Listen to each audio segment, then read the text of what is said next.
Hi guys! Ngayong araw nakatanggap tayo ng text galing kay Globe at Home na wala na tayong subscription. So, open natin yung ating Globe One. Sigurado naman meron kayong Globe One kasi dyan yung namomonitor kung wala na talaga kayong subscription. Pero sa text pa lang naman, kapag nag-send na sa inyo ng text si Globe at Home, ibig sabihin wala na talaga kayong load.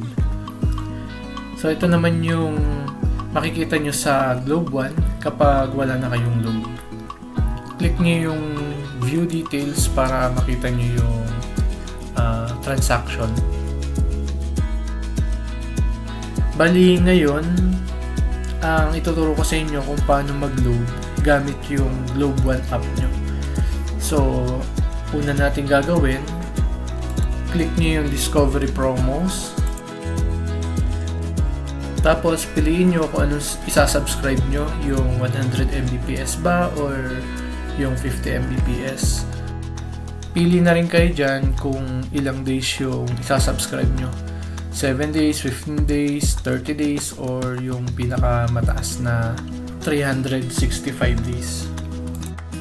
Ngayon, kung nakapili na kayo ng kung anong amount at saka kung ilang days yung gusto nyong subscription, bali, click nyo lang yung mismong isasubscribe nyo.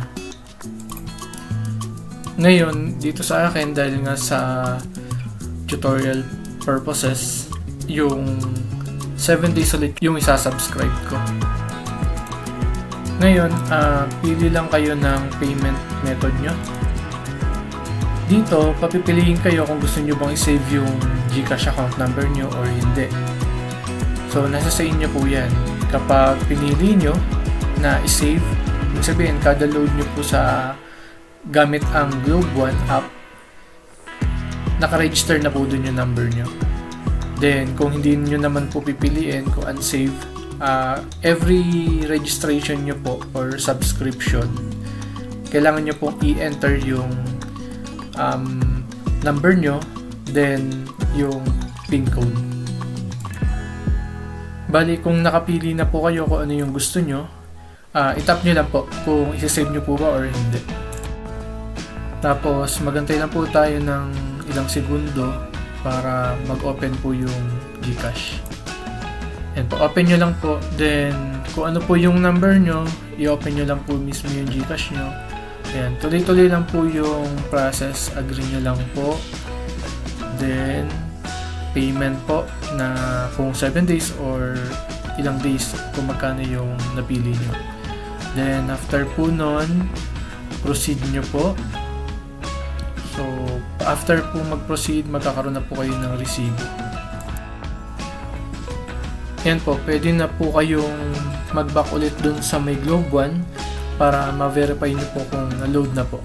Mayroon din naman pong confirmation yan sa text na nakasubscribe na po kayo sa kung ano po yung pinili nyong subscription.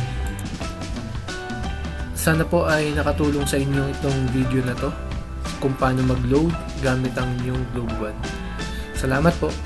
While Patchy pulls himself together, let's see how SpongeBob's party is shaping up.